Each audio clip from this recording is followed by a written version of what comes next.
We are going to get started. We just needed to give a little bit of time for everyone to log on. So good evening, everyone, and thanks for joining us for this session of the Community Conversation Series presented by the Town of Arlington and in co-sponsorship with the Arlington Human Rights Commission. As always, this session is being recorded and will be available for viewing later on. In addition, it's also being broadcast through ACMi and live streamed over Facebook. I'm Jillian Harvey, the Diversity, Equity, and Inclusion Coordinator for the town. And joining me tonight, we've got Dr. Michelle Holmes and Doug Weinstock of Visions, Inc., and Arlington Police Chief Julie Flaherty. So Dr. Holmes and Mr. Weinstock will be presenting on the Arlington Police Department Diversity, Equity, and Inclusion Climate Assessment and Policies Review and Recommendations that they conducted. The presentation will review the process of conducting the assessment, the findings and recommendations, along with information about the review of several of the department's policies, in which Chief Flaherty will also speak to. So like we start each of these sessions, we do like to go over some of the ground rules. So I'm going to do that before I hand it over and we get started. So I just want to remind everyone that we do only have so much time tonight. So for all of the questions that were submitted, we won't be able to answer exactly all of them during the session, but we are going to try to get to a number of them, and everything has been documented so that those answers will be provided in written format as this full series concludes, as we're gathering more information. So for the ground rules, we all have the responsibility to respect and build on the strength that diversity provides. We will engage in polite, constructive, productive dialogue and feedback. We will respectfully disagree with each other. And unless you are a designated representative of an organization, opinions are considered your own. When sharing a question, please be short and to the point. And we want to use this moment in space and take some time to allow for self-reflection. So as always, we ask that you take deep breaths, recognize that this is part of a longer process. And again, this conversation series is just the beginning, so we're going to continue these. But now I do want to pass it over to Dr. Holmes and Mr. Weinstock to share a bit about themselves and to get started with the presentation. And then afterwards, we'll go into some Q&A after we hear from Chief Flaherty as well.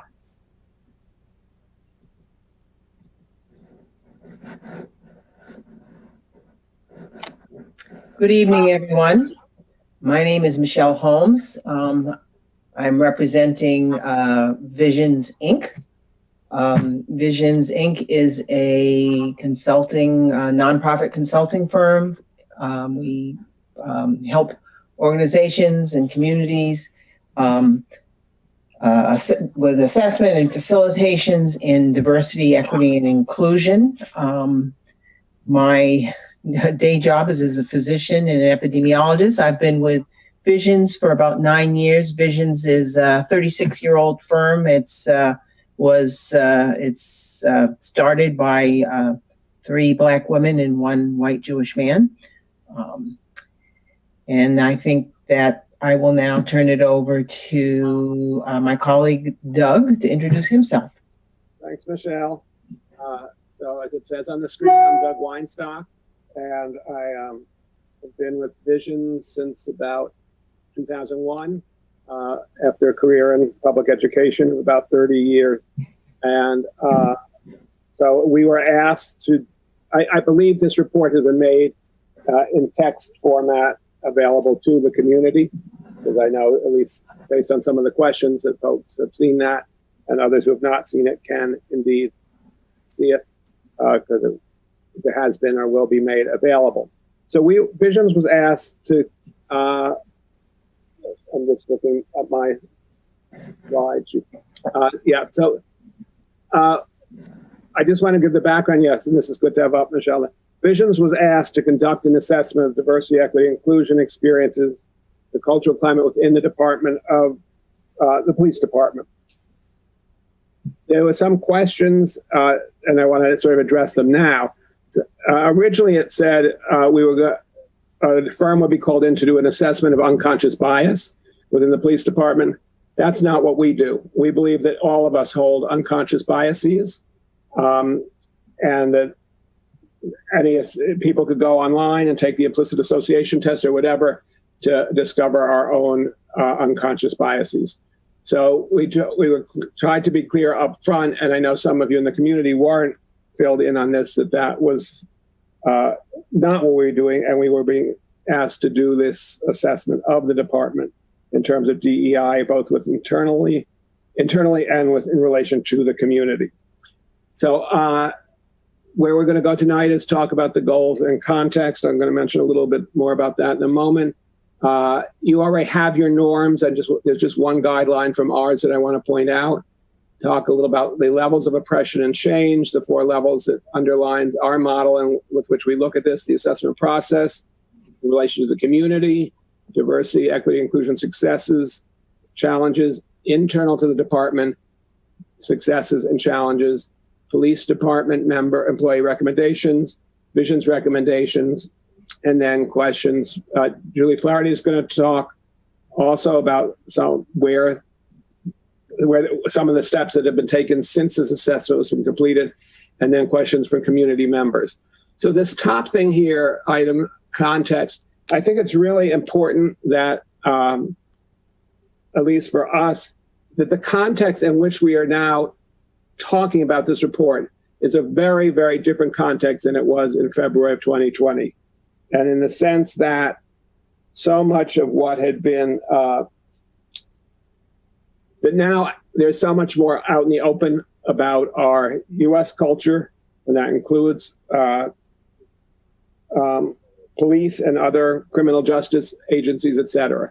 So what had been in the background or not always as visible has come to the foreground. And I think we invite people to think about this report having been done in January, February, and where we are now in terms of, I think, a much greater awareness. I can speak for myself, having been doing this work, my greater awareness of understanding the larger culture and the culture of individual organizations within the larger white dominant culture. So I think I also just want to give an appreciation to Julie, Chief Flaherty, for what she did to support, along with some others in the department, to make the logistics of this go. So I think that if we can just look at the next slide, Michelle, for just a quick second. The only guideline I want to add, I think it fits in with a little bit of self-reflection and being respectful, is the idea of the first one, try on. And we invite folks to try on what you hear from us tonight. It doesn't mean you need to agree with it or hold on to it as something you agree with. And we're asking you to try it on, to be willing to listen, to take it in order to make your own assessment and judgment of that. So I think that's it. Michelle, anything else about the? No? Okay.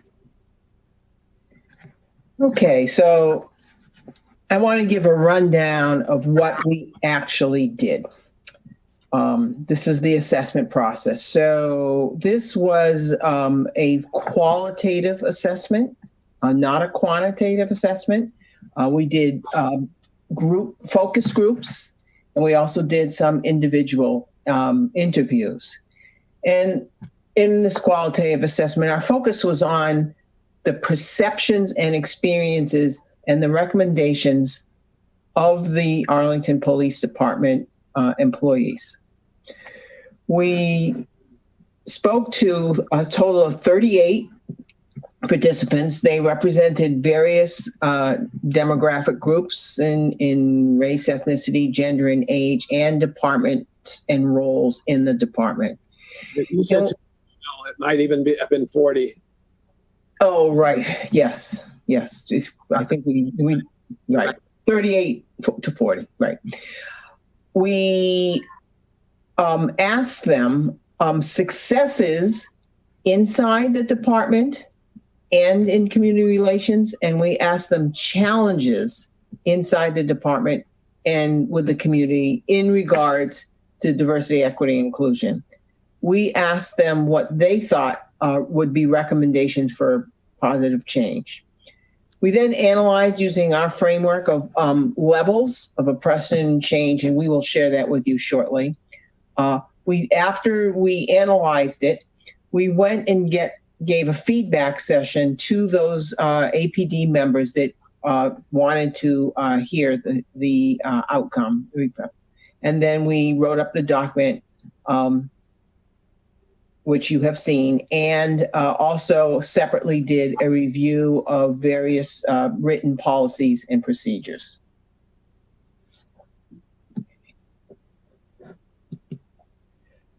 So there are limitations to this process, of course. The participants we did interview may not reflect the full range of experiences and opinions within the department. Now, what we did observe was a lot of consistency in what we heard from those who spoke to us. So in that way, we feel confident that we've captured that group of people. Some people said more than others. Some may have been reluctant to share their perspective and ideas. And I want to be really clear that this is the perceptions and views and thoughts and feelings of the members of the Arlington Police Department. We did not assess the community or the Select People's Board. So we have a snapshot of one group, okay? We also did not assess the veracity or the factualness of anything that was said. It's what they believe. And so if what you hear is in contradiction to your particular experience or your reality or your truth, you can understand that that is a point of discussion, debate, further dialogue with the police department. We are aware that there is a culture in police departments of having each other's back and putting aside differences in the line of duty as a survival strategy. And we are conscious that may make it harder or less safe for some members of the department to criticize others or express concern about the actions of a fellow member. Okay, so you heard me talk about our framework on the levels of oppression and change. And so we believe that oppression can occur in 4 different levels. And we also believe that if an institution is going to change, that change has to occur at all 4 different levels, and changing just one isn't enough. So the 4 levels are personal, which is what goes on in my head, my thoughts and feelings.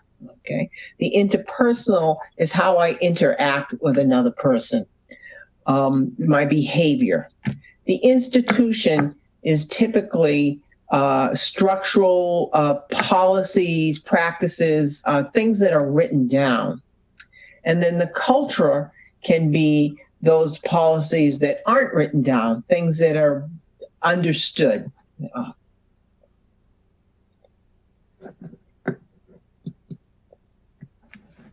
Okay, Doug? Okay. So if we were in person, we would probably stop for some questions, but we're not going to do that. I want to make sure people can hear me. I heard that some people couldn't. Is this better? Michelle says it is, so I'm going to believe it is. So questions that came up and thinking about the personal and interpersonal, as Michelle just said, personal is beliefs, attitudes, biases, values, etc. The interpersonal is our behavior towards one another based on our personal level beliefs. People spoke about increasing respect for female officers and that the attitude has become more positive. One said, "I see my uniform first." So this is respect in regard to change over a number of decades, past few decades, in terms of the department. Perception of increased comfort. Let me just stop for a second. We took items that were repeated by more than one person or that we made the decision were salient enough to mention. So that's how things came up here. A sense that there was increasing comfort with diversity in the community. The Arlington Police Department, according to one person, is accepting aware of what's going on. Racial profiling doesn't happen. Again, this was an example of a quote by one person. There's awareness of appreciation by the community, nonverbal, thumbs up, waving when pass us, thank you for your service. Person who had a bad experience previously saying you're totally different, bringing their kids into the station, et cetera. So these were viewed as successes in that. And I just want to say, in terms of our groups, we spoke to 7 ranking officers, about 21 patrol officers, 3 of them female, and about 10 or 11 civilian people as the chief. Those were the various grouping. So we can go on to the next slide. At the institutional and cultural level, the daily parks and walks, community outreach and events, and there's several listed here. Citizens Police Academy with a waiting list, youth programs, veterans breakfasts, visiting retirement homes, participating. People think that training about a number of people about transgender people was good, and now learning to ask about pronouns. The translation of some forms on the website into Spanish and Chinese. Also at the institutional and cultural level, and again, some of these overlap. So at the this was sort of referenced earlier as well as here, but at the cultural level, increasing respect for female officers. Female speaking about a lot harder for us back in the old days. People thought I was a crossing guard, not a police officer, for example. 5 women officers are currently on the force, and some are on the list. So that has been an institutional change, and then as a result, feeling more welcomed or included. It would be a cultural level. Back to you, Michelle, I think. Yes. Okay, now on to the challenges, perceived challenges with relations with the community. On the personal and interpersonal level, there was a perception of lack of respect for police officers, and that had changed recently since the event with Lieutenant Pedrini. There was a feeling that people accused the whole department for what one person does. Community members are perceived as can be argumentative, question things, don't understand what we do. An example would be a patrol officer was claimed to be challenged sitting in the park when it was their job to do that. Doesn't mean there's something bad happening. And a feeling that it's challenging to have to defend the police department. And when you say that when people don't understand what it is, individual officers can actually change.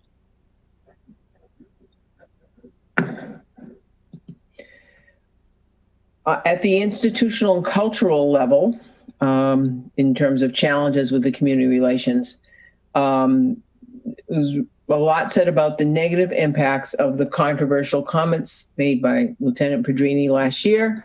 Again, these are quotes. People accuse the whole department for what one person does. Quotes about there will be bad apples that get applied to many. It's tough when the community. Then those comments regards to reflecting on the department, but reflecting on Lieutenant Pedrini himself. It's tough when the community puts a scarlet letter on the guy when he makes a human mistake. And the feeling that, again, that things had really changed in the last year, that 20 years of good grace had been thrown out. Our reputation is tarnished. We're now seen as racist. It was also felt that the town manager and the select board is not seen as backing the police and listening to what is believed a vocal minority of the community.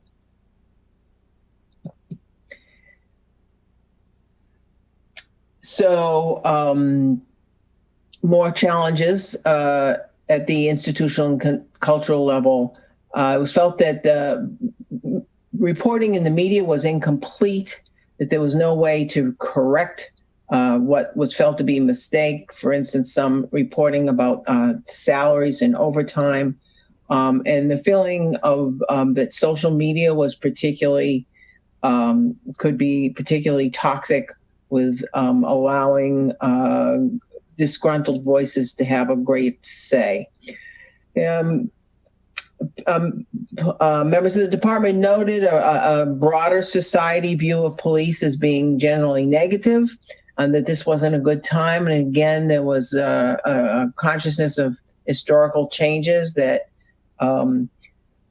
perhaps after the Vietnam War, that police weren't seen very positively yet after 9/11 and Boston Marathon bombings, that the police enjoyed a time of being seen positively. Then again, the incidents in Ferguson and Baltimore, et cetera, that they were again seen negatively, et cetera. And again, notions about one bad officer, everyone being labeled because of one bad officer, but feeling a burden of not being expected not to stereotype others.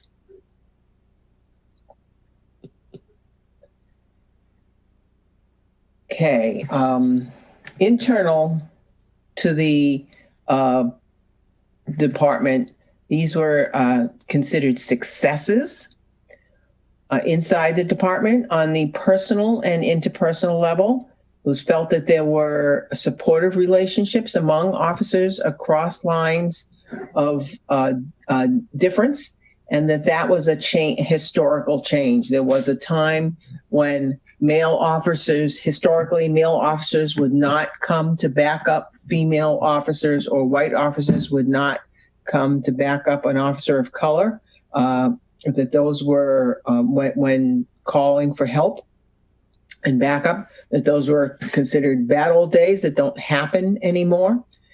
That the different groups across ethnicities, religions, genders got along well, and that this was again a survival mechanism. Even if we don't like each other, we're willing to lay down our lives for each other, and seeing each other as a family, and that the shared work created a bond beyond these other differences. There was a belief that there's a lack of overt discrimination internally among the members of the department, that doesn't happen anymore, that it happened in the past. And there was a widespread belief that since women entered the police academy and men and women trained together, that fostered more egalitarian thinking. People denied sexual or racial bias overtly. That does not, I'm going to step aside and say there was no discussion about covert levels of discrimination or microaggressions.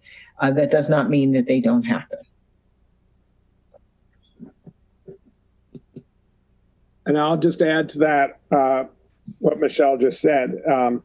That basically, there's no way that the Arlington Police Department culture can be immune from the realities of a white, male-dominant society in the overall U.S. culture.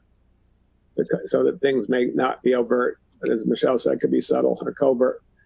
Success is seen as internal to the APD at the institutional and cultural levels. Oops, Go ahead, Doug, it's fine.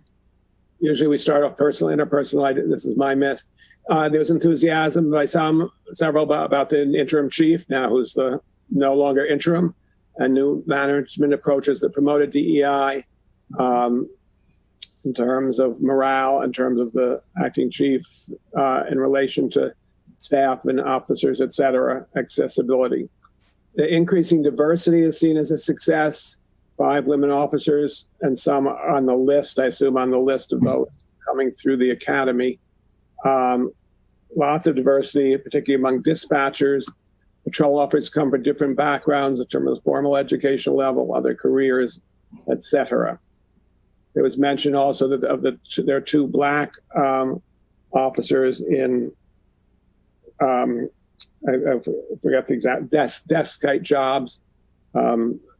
Now it was referenced. At the institutional cultural level, other successes, new attention given to gender in communications. For instance, changing from patrolman to patrol officer. I don't know when this happened. In writings referring to the chief as he/she. A responsiveness to generational change, increasing number of younger employees, department listening more to younger officers. You'll note that some of the things that are on successes may also be under challenges.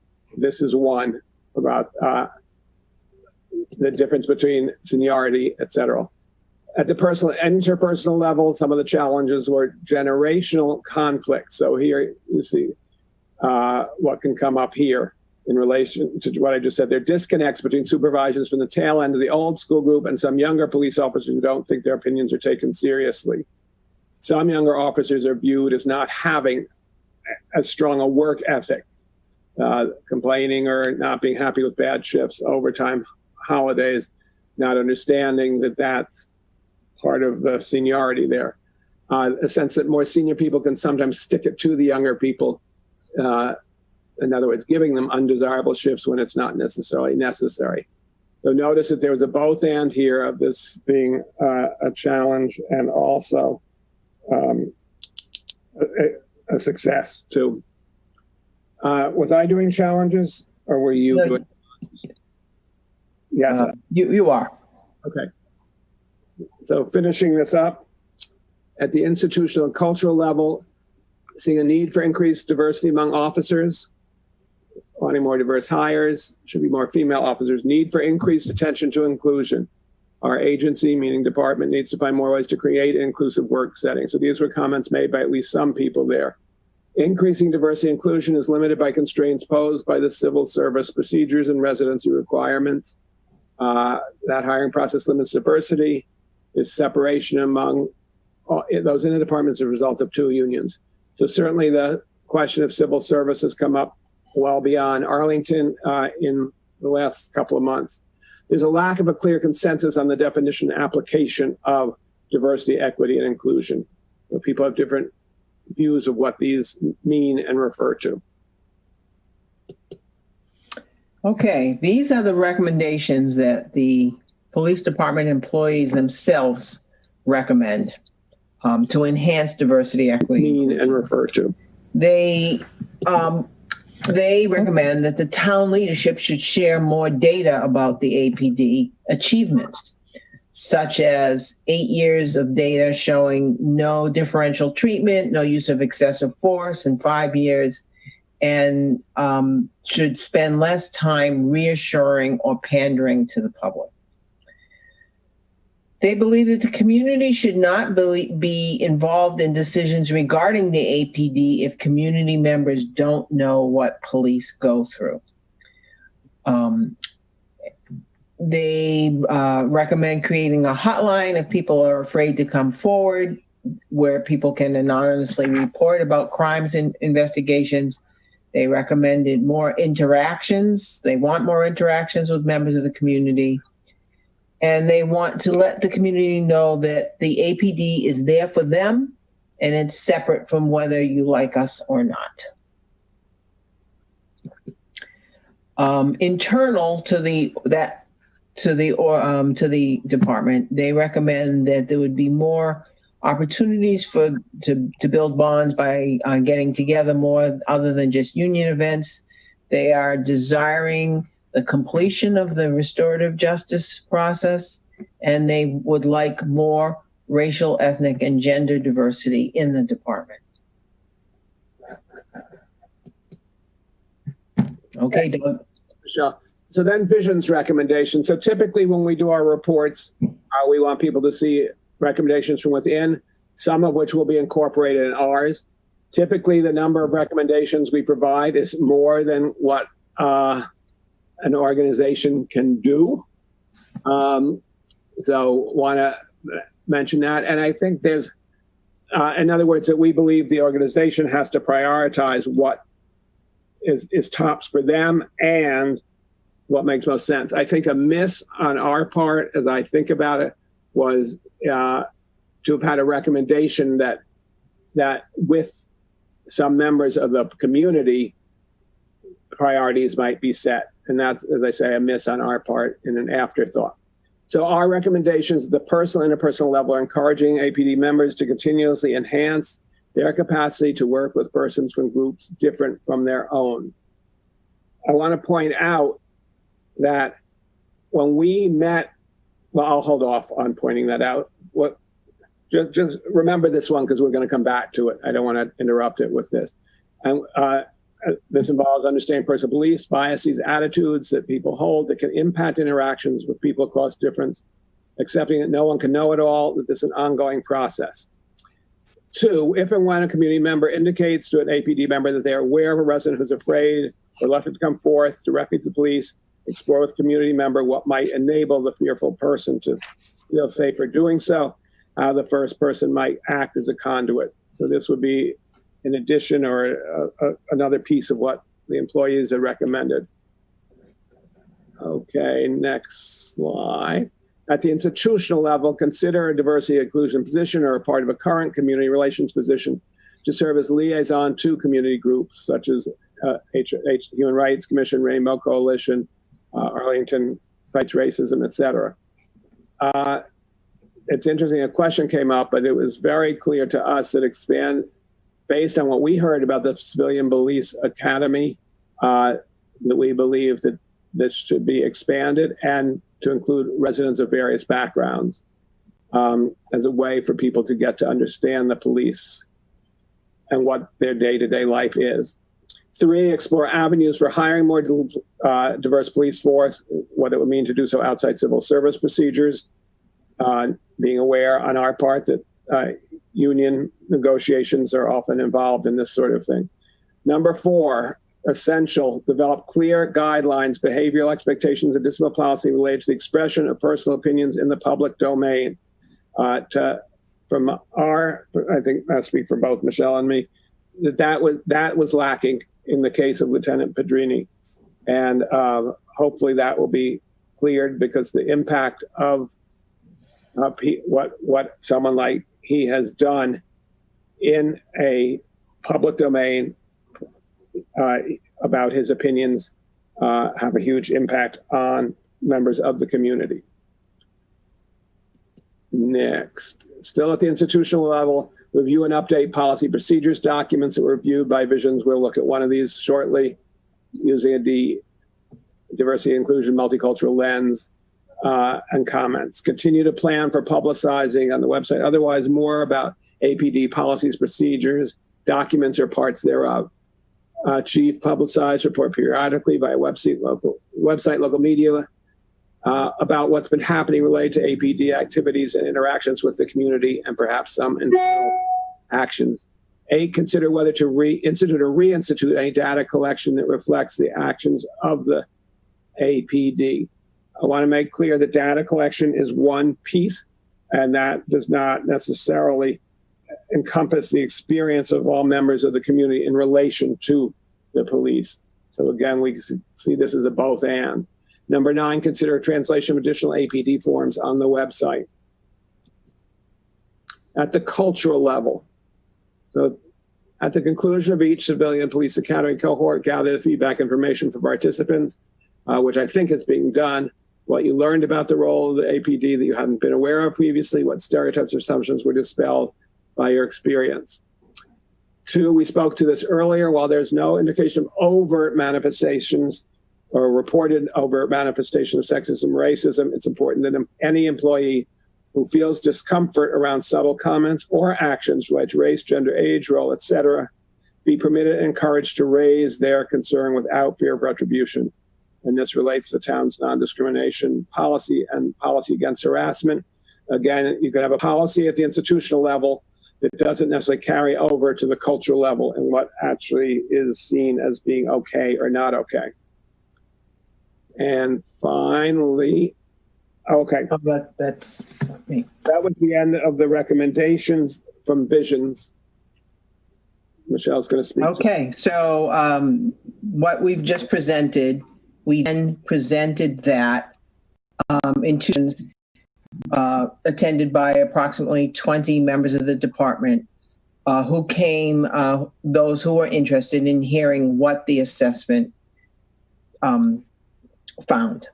So there was a general agreement among them that what we presented accurately represented their own perceptions and what they had and experiences and what they had told us, both in terms of their relationship to the community and to their experiences within the department.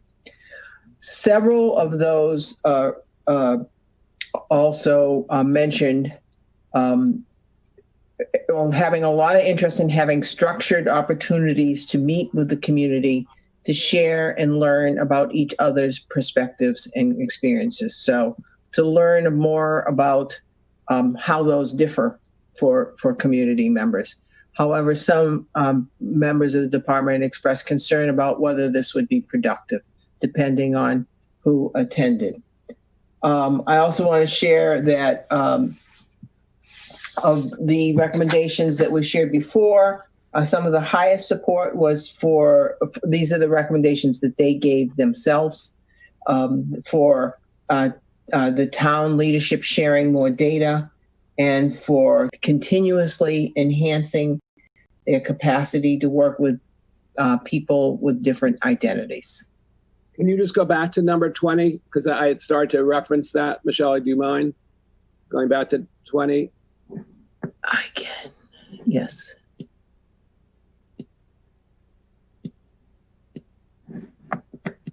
So that's what I started to reference there. And then I said I would hold off on it till Michelle came to it.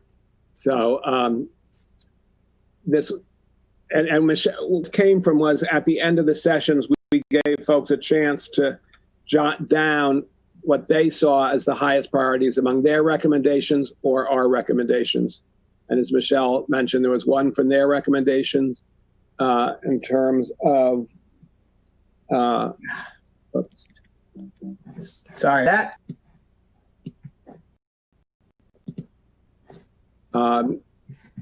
So on slide 18, can you click on 18 too? So this was one that got the highest, as town leadership sharing more about APD achievements. So those were when we for informal prioritization. Okay. So I want to give an example of one of the policies and procedures that was reviewed and the feedback there.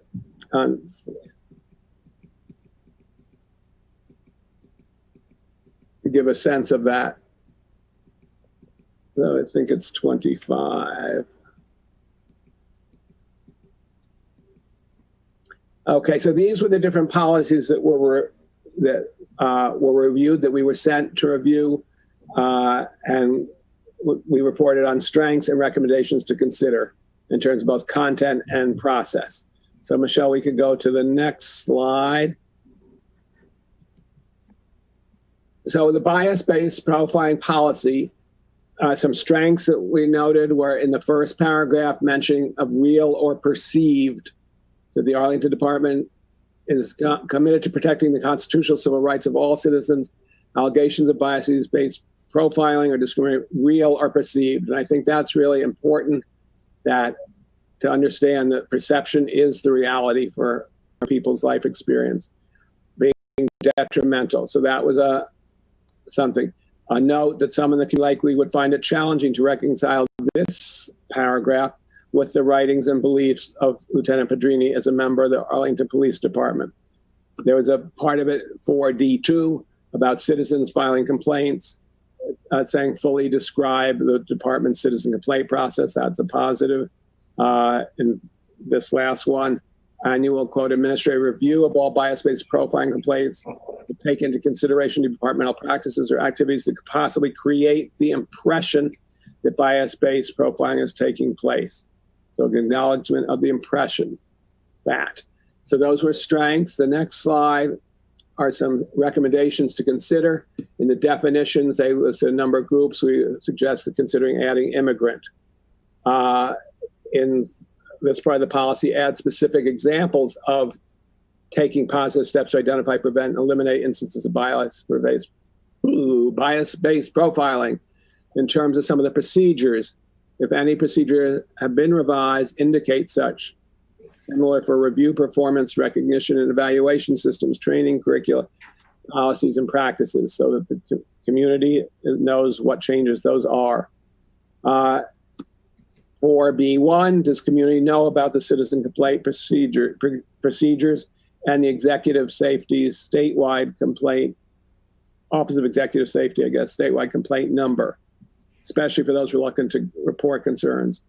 In 4B3 and 4, consider and share with the public as appropriate what data is collected and results of that.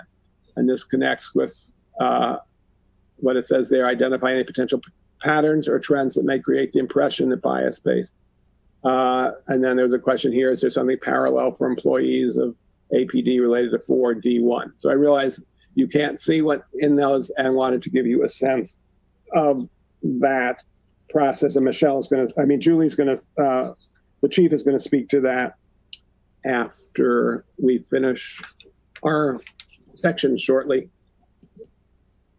Okay, so I'm now going to give kind of a summary of our findings.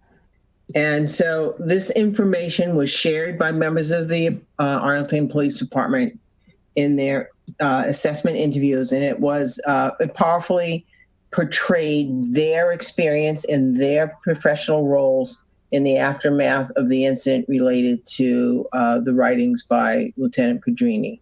And as it was stated by one officer and might apply to others, that they felt blindsided by this, that they were prepared for the physical dangers that they were that they could face as police officers. They were not prepared for what they perceived was an assault on their reputation, and the rapidity with the way they perceived it as changing from general positive regard to negative regard.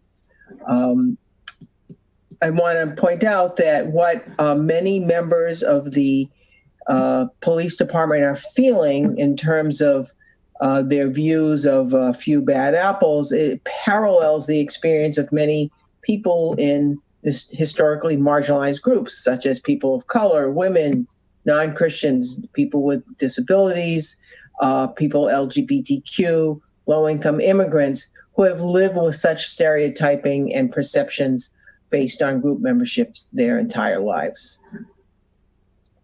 And we did not see an awareness of that. Yeah, that parallel, right? Parallel, thank you. Yes. We also note that there is a cost or a liability for being in a position of institutional power as a member of law enforcement. And that includes a burden of responsibility in terms of the power of one's personal views can have on, negative and frightening impact on historically marginalized groups. And this can be challenging to understand and accept when one is feeling misunderstood, vilified, devalued, both locally and nationally. However, there is a fragment of insight, because one participant said, "We are held to higher standards than the public, but I guess that we should be." Okay, so I just want to quickly go back and give a little more different look at the view of these four levels into systemic or structural isms. So we spoke at the personal level. These are some of the items. Across is the relationships and our behavior, communication based on that. The institutional level, practices, policies, procedures, and the cultural level, which is really what creates comfort for some people and not others within an organization, and what are the unwritten rules of the ways to be or not to be considered a successful employee. So I think that some of what we have been talking about in this assessment and report are perspectives or opinions that are related to the personal and interpersonal level without fully understanding the cultural institutional level impacts of those. So, and then the next slide is the same one that we had up earlier in terms of the four levels. I just want to see if there's anything else that I want to bring highlight in terms of that? I don't think so. So we can go on. Okay, so summary and thoughts about moving forward. Obviously, there was great controversy, understandably, in Arlington, the aftermath of Lieutenant Pedrini's written opinions and the disciplinary process that ensued. A decision was made by the town on how to pursue that. I think that is, as they would say, water under the dam, even though many may not be satisfied with it. That there were fear and pain was caused to many in the community and also been hurtful and dispiriting to many members of the APD, perceive that they've lost the trust of the community, while also realizing that it may be a small vocal percentage who's the most vociferous. We would say both sides have the opportunity to learn from this experience if willing and interested in trying to understand each other as individuals and group members. And some at the far end of the spectrum, both in the department and in the community, may not be likely to be interested in this, looking at and perhaps challenging some long-held beliefs and perceptions. Members of APD would benefit by understanding how they are viewed institutionally, as we mentioned earlier, in positions of power and control, even as they may individually not feel that. The essential process of healing and coming to understand and appreciate each other is likely to take a long time. I think it's been, one could say it's both been exacerbated and perhaps made more apparent the need for it in light of as some would say, the racial pandemic that we've become more aware of. And that's what it says here. Context has changed in light of the spring's nationwide attention to the longstanding U.S. history of viewing and treating Black and brown people as less than and less human. So the next one is, I remember seeing this years ago and somehow held on to it from Terrence Cunningham as he was reflecting at the ICAP conference almost 4 years ago now. The fundamental issue confronting our profession, particularly within the U.S. This is a challenging time for policing events over the past several years. I personally would add parenthetically over the past several hundred years, one could have said, have caused many to question the actions of our officers and that undermine the trust the public must and should have in the police department. At times such as this, it's our role as leaders to assess the situation and take the steps necessary to move forward. And it continues to say, for our part, the first step is for law enforcement and the organization acknowledge and apologize for actions of the past and the role our profession has played in society's historical mistreatment of communities of color. So that may be a leap for some in the department to understand the historical perspective. If anyone hasn't seen Ava DuVernay's 13th, I hear it is now free on Facebook and available, documentary. At the same time, those who denounce the police must also acknowledge that today's officers are not to be blamed for the injustices of the past. And it says, again, it talks about both sides needed in order to move past them. So that is the conclusion of our report out. And I think, Julie, you were going to talk about some of the what's been done thus far, or what you're looking at? Yes, thank you very much. And I just wanted to take this opportunity to thank Dr. Holmes and Mr. Weinstock for the work that they have done with APD and for your presentation tonight.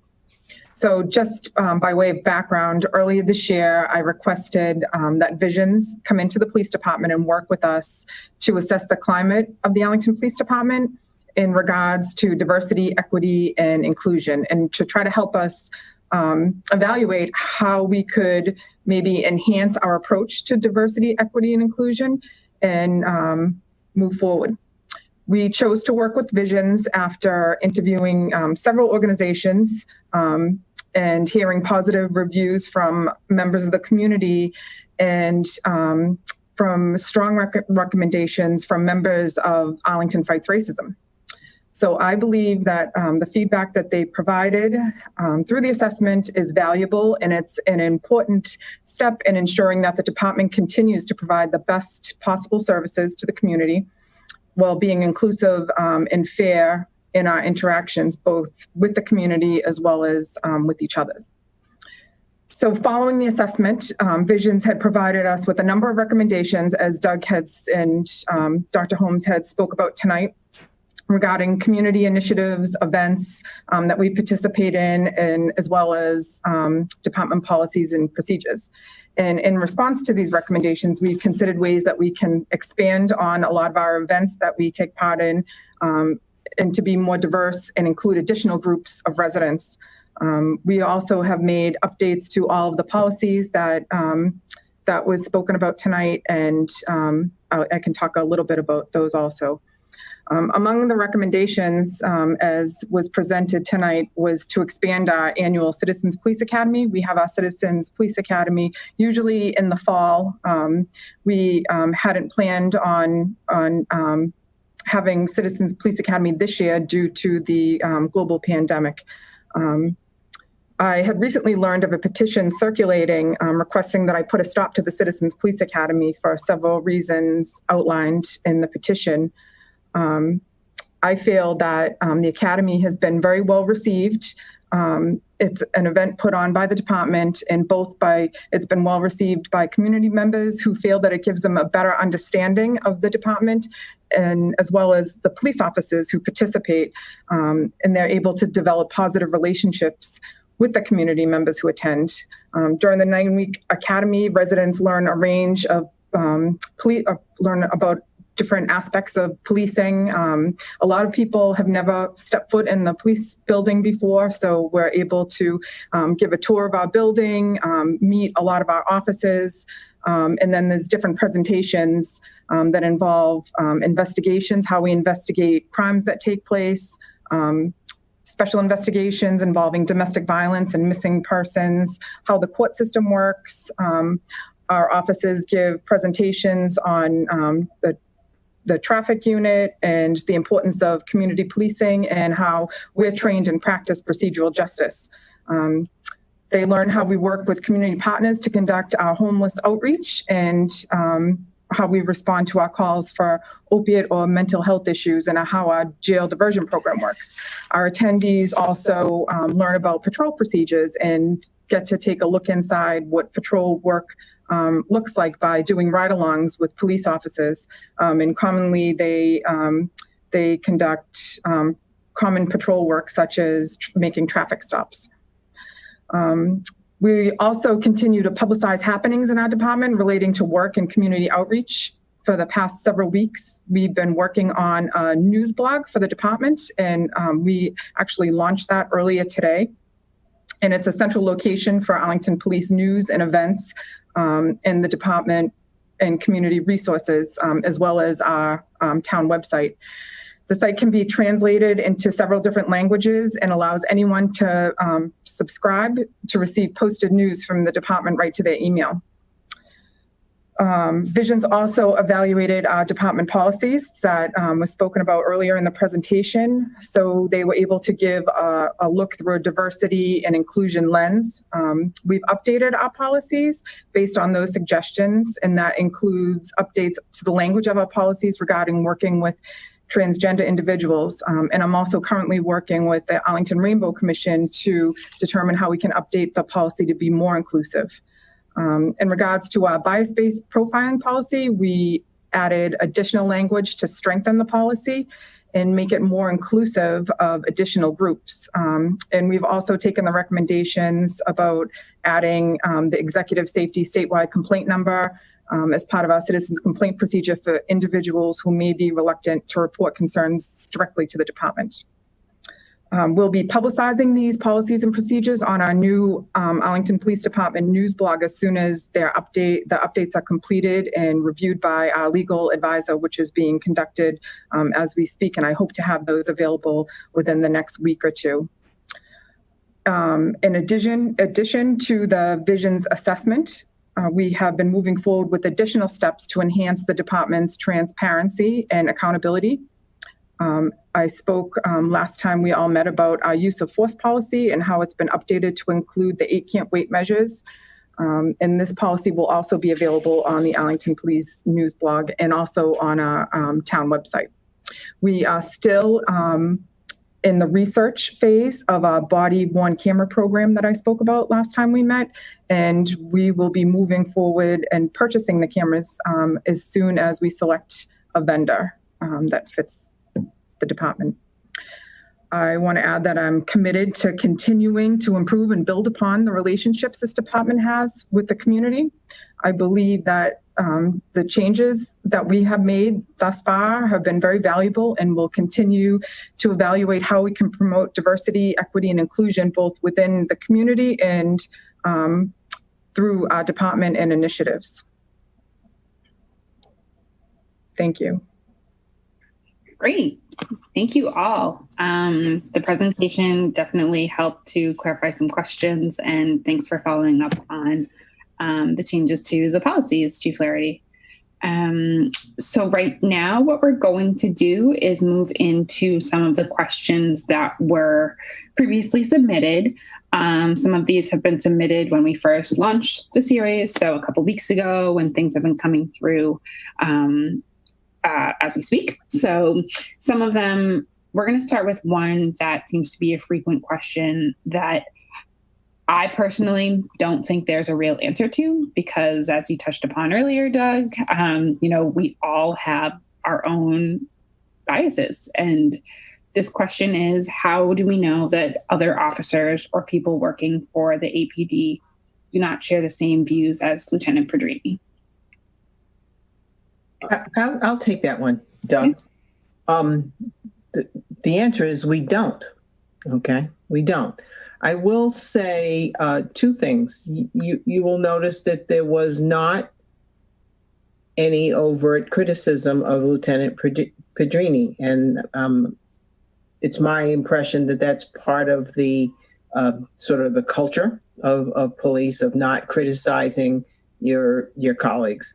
However, I would also point out the numerous references to we don't want to be tarred by a bad apple.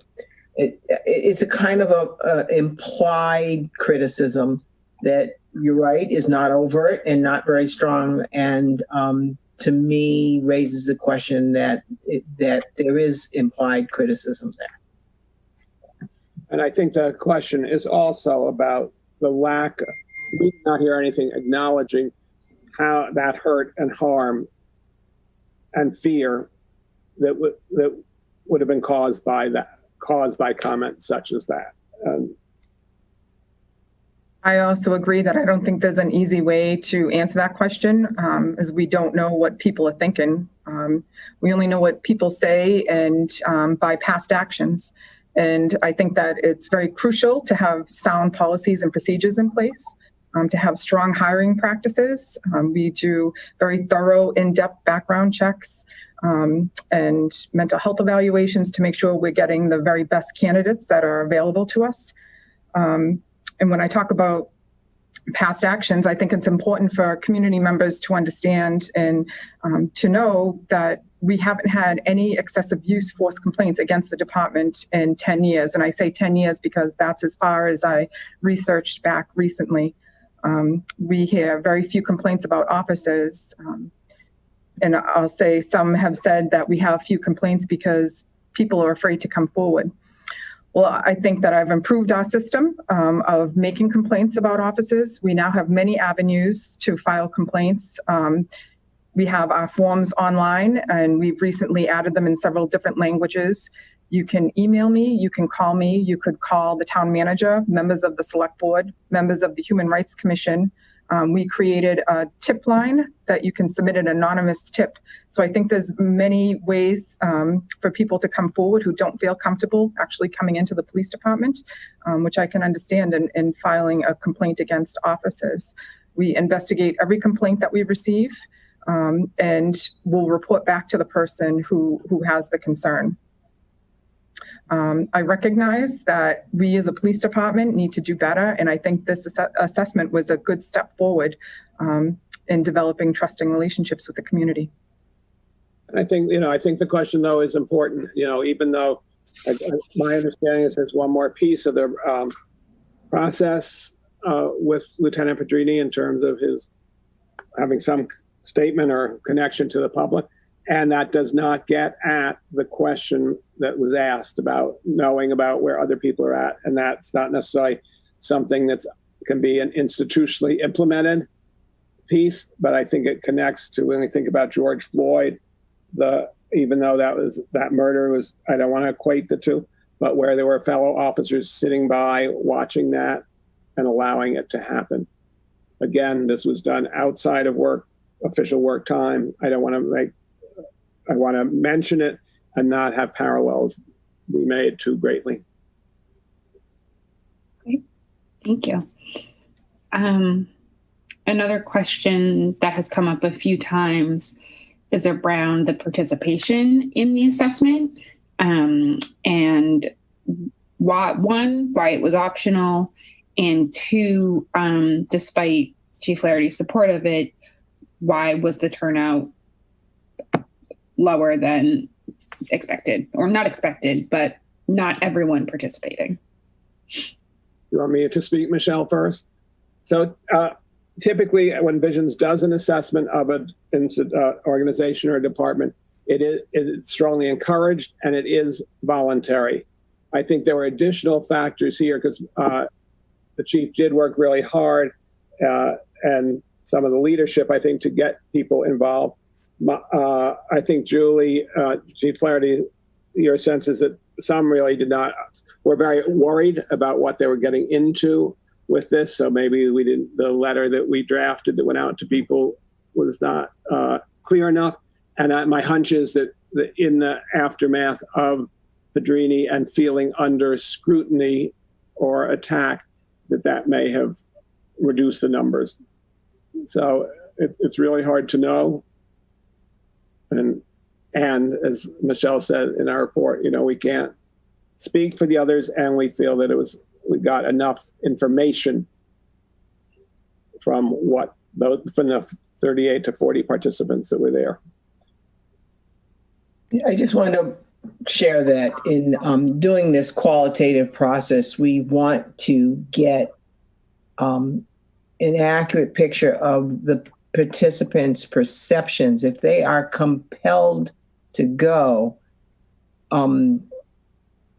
we're not confident that we can get an accurate report from people who are, angry and reluctant from being there. They may say nothing, or they may, not be, forthcoming or truthful about their feelings. I guess I'd add that we invited our staff to participate. We made it voluntary based on Vision's recommendations. I did feel like a good amount of our staff participated. And those who did take part, I feel like they were very engaged during the sessions, both the separate sessions and the report out session that I was able to attend with everybody. I should add that I did invite department members to attend this meeting tonight with us to participate in this. And for this session, I didn't get any volunteers. And I guess the question is, why wouldn't they come forward to participate? And I guess I could say, why would they right now? It's a very difficult time for police officers. Police officers are feeling demoralized. We're going through a global pandemic, criminal justice reform, anti-police sentiment, and they're tired and worn out. I feel like our morale is compromised. They're feeling unappreciated, unrespected, and I honestly feel like whatever they say or do, they feel like whatever they say or do would be attacked, and they're afraid to come forward. I should add that not only are they being criticized, but people's families are being criticized also, because either their father or their mother are police officers, or their husband or wife are police officers. So I think, I'm calling on the community. I need the community's help to build support. The police officers in Arlington, I think, really need to feel valued. And I'm calling on the community to help accomplish this, and know that even though that they didn't participate tonight, they do care about the community deeply. Great, thank you. And so moving into a couple of the other questions. So one of the questions was about, again, you specified what this report was about. And so someone was asking, what is the difference between an assessment of the diversity, equity, and inclusion experiences and cultural climate within the APD, both internally and in relation to the community, and the presence of bias within the department? So can anyone speak to that question?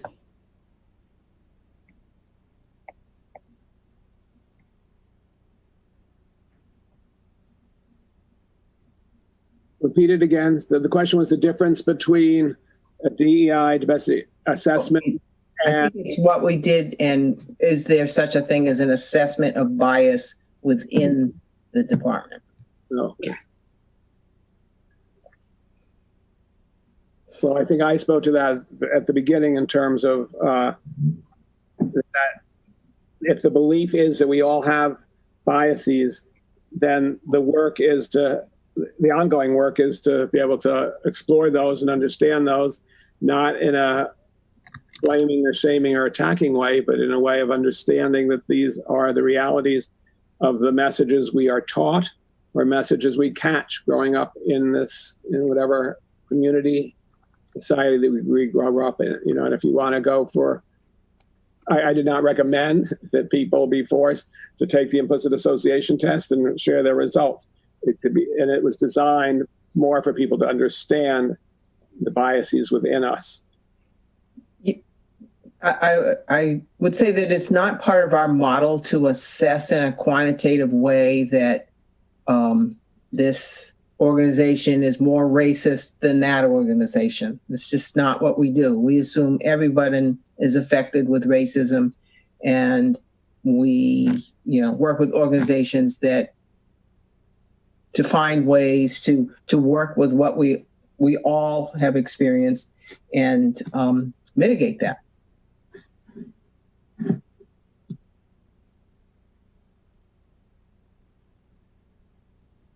Great. Let's see.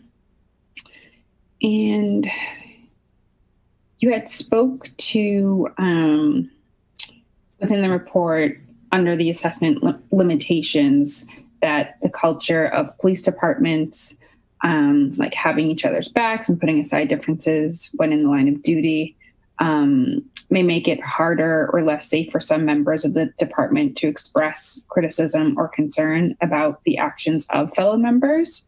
And this person's wondering, what techniques does Visions use to lessen that limitation, to encourage folks to actually share those concerns and speak about those things? I'll take a stab at that, Doug. We shared with you these 4 levels, and that would be a cultural level. And we work with organizations. We believe we can't just work at one level. We have to work at all 4 levels: personal, interpersonal, institutional, and cultural. And we have a number of tools that work at that. We also believe that change occurs in the head, in the hands, in the heart, or cognitively, behaviorally, and effectively. And we have a number of exercises and tools that we work with people to change on all those 3 dimensions. So it's a very holistic approach. And it's not easy and it's not quick. I want to go back to, if I can, for a moment, what Chief Flaherty was saying about how police are feeling, and again, emphasize that that interpretation or perception is often at the interpersonal level that it gets perceived, and without an understanding of being part of an institution of power and the institutional or systemic levels at which law enforcement and other institutions in this country are being looked at, it can be hard to get out of the feeling of the interpersonal attack, devaluation, in order to frame it and understand it, that it's not personal, in most cases, that it is reflective of a system that has been in existence for a long time, causing harm and hurt and inequity.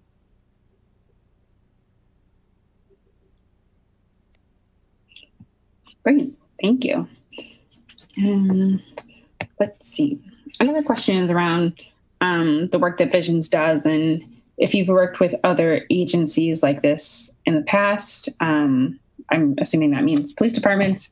What has that experience been, and how would you assess Arlington Police Department's readiness for change in comparison to others if you've worked with them? Well, I don't think, I had not done work. I mean, other Visions consultants have done work with other police departments. I've worked with other municipalities, but not with the police departments in this way. And again, I would not want to, even if I had, as I said, I would not want to do a comparison between one police organization and another. The circumstances are very different, where the communities are different, et cetera. So the readiness, I think, that last part was about the readiness, did you say? Yeah, their readiness to engage in change. I suspect that varies from person to person. I think, as the chief said, this is a hard time. And one of the things that I gained from being involved in this was really being able to listen to the experience of police officers and police department employees in a way that I'd never had the chance to understand what it's like, because I did not have that opportunity with people I know in my day-to-day life. So I think the readiness is a two-sided piece. It's the readiness of the department, and it's the readiness of those in the community, those who are in positions leading the town, to also be willing to be engaged in this. And I think that's where the crux of this, if one is waiting, if one quote side is waiting for the other side to do all the work, it's not going to happen. So, you know, whatever it could be, you can't have a meeting with 100 community members and 10 police department members. You know, it has to happen in places where the ratio is pretty similar and where people really are interested. And that's why, you know, I was surprised to read in a question about the concerns about the police civilian academy, because it just sounded like very valuable. And from people I know in other cities and towns who've taken part in it, they have found it valuable. That doesn't mean that some of the concerns may not need to be addressed that were brought up just recently.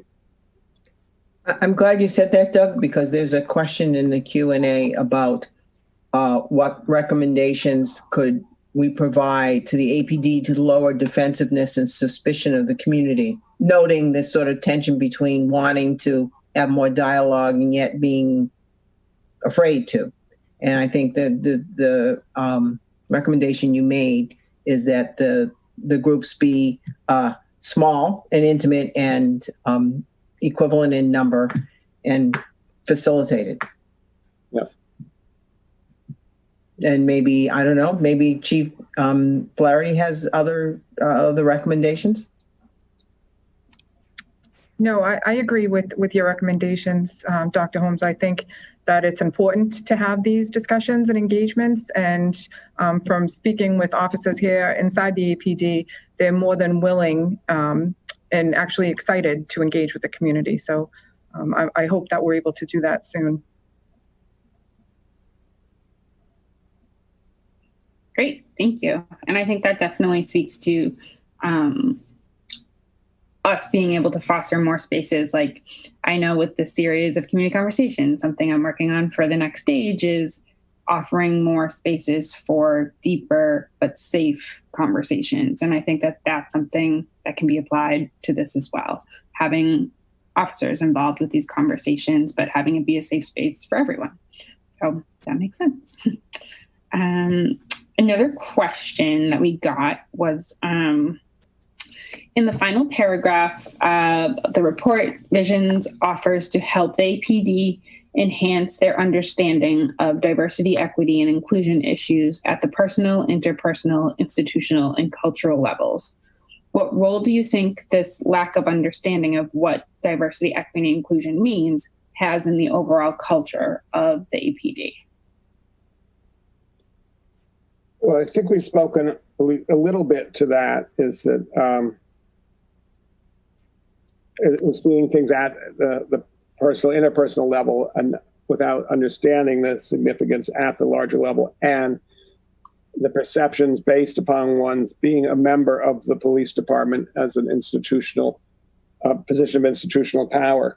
So, and I think we heard that there were lots of trainings, sort of, I think, post, if I'm correct, Chief, post Padrini's incident. And I think, some people can be sent to trainings or be required to take trainings. That doesn't mean that they're going to have an impact. It could be a checking off the list. So it's really figuring out the kinds of trainings or support or coaching or whatever ways that's going to help people explore their personal beliefs, which includes unconscious biases, and understand the significance of how these play out at the other aspects of the 4 levels. So there are practices, policies, procedures at the institutional level for the Arlington Police Department. There are also, in effect, national practices, procedures that apply to many police departments based on laws, collective bargaining, et cetera. So as I was saying to Michelle, I was hearing someone, I can't remember who it was, who said, you can't change the culture of, for instance, a police department unless you change the culture of the culture, meaning understanding the white male dominant culture in which we live. I was saying to Michelle, I think it can be both. It can be both and. One can't wait for the larger culture to change its culture.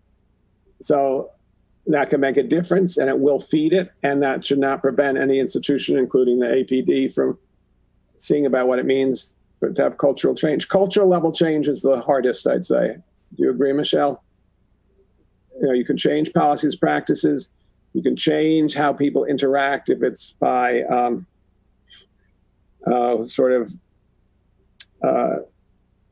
if there's rules and regulations, but that doesn't necessarily change their personal beliefs, biases, et cetera.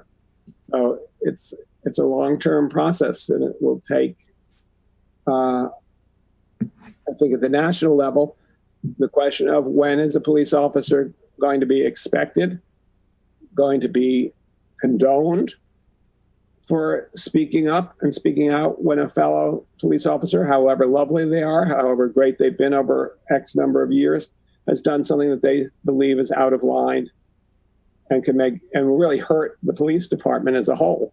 So it's in the self-interest of doing that. And yet, if it's not in the culture, it's going to make someone be ostracized or feel ostracized, or that the risk they're taking is too great to maintain their job in an environment that will not be hostile to them from their coworkers.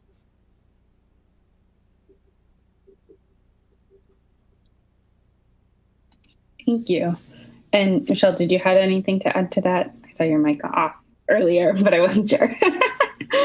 No, I don't. Thanks.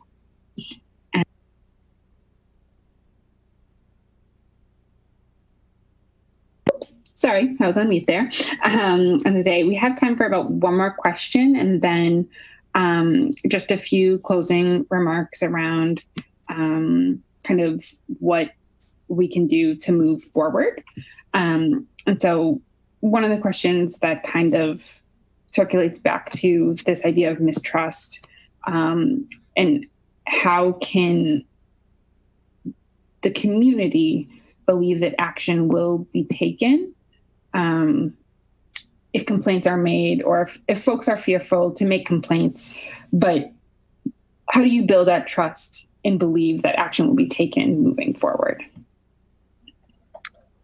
Yeah, I understand how people feel about that. I do. And I am committed, and we as a department are committed to having that trust and to earning that trust from the community. I've taken several steps in the past few months or over the past year to change our policy around reporting incidents.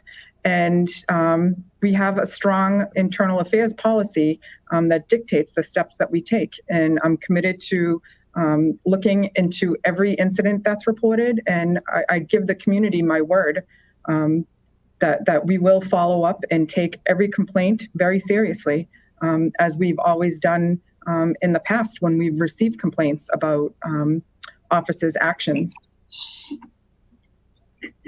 I have time to just respond to two of the questions in the question, or not? Yeah, go for it. We might go a few minutes over, but that's okay. Someone says, I'm very sympathetic to the low morale in the force. It's worth mentioning that what the APD is facing now, the targets that Lieutenant Pedrini face all the time. And I made comment to that earlier, that is what members of, I think Michelle actually read that part off, members of historically marginalized groups have experienced over time, all the time, feeling under suspicion, undervalued, et cetera. Another question, what can the community do to better support the APD to rebuild morale in response to Chief Flaherty's call to action?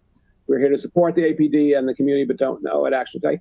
I wouldn't know. I would imagine that if this person or persons taught the chief that she might have some ideas, because I mean, obviously it's how people interact at the interpersonal level when they meet people on the police force, and not, I can say from what I heard Chief was saying, to not be denigrating people for the jobs they have or that members of their family have that job. I feel that is really a lack of human decency to have that have to happen to people, to be responsible for the actions for the jobs that they hold or others may hold. And I think it's as simple as engaging with a police officer if you see her or him on the street. A simple wave or hello, and engaging with them. I've gotten a couple of recent emails from community members who felt upset during the recent vigils that are happening on Mass Ave every night. They've gotten upset that the police officer who drove by didn't beep their horn or hit their siren in support. And I have to say that our officers have been, including myself, very supportive of the vigils. We've attended them. We stand with people at the vigils. We've taken knees with people at the vigils. And, when I talk to police officers about it, they say, right, we want to show support, but we don't know if on one corner, somebody's going to yell profanities at us and throw things at us. And the next corner, people are looking for our support. So it's difficult for them. So I simply engaging with the police officer and waving and saying hello and starting conversation would be a great start.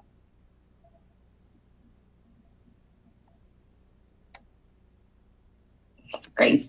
That's really helpful. And I think that's a good note to end on, to kind of circle back to how the community and police can start to come together. So that's a first step, just being friendly, saying hello, showing support for one another. And this is the first step in this process. As we know, change doesn't happen overnight, and especially this type of change.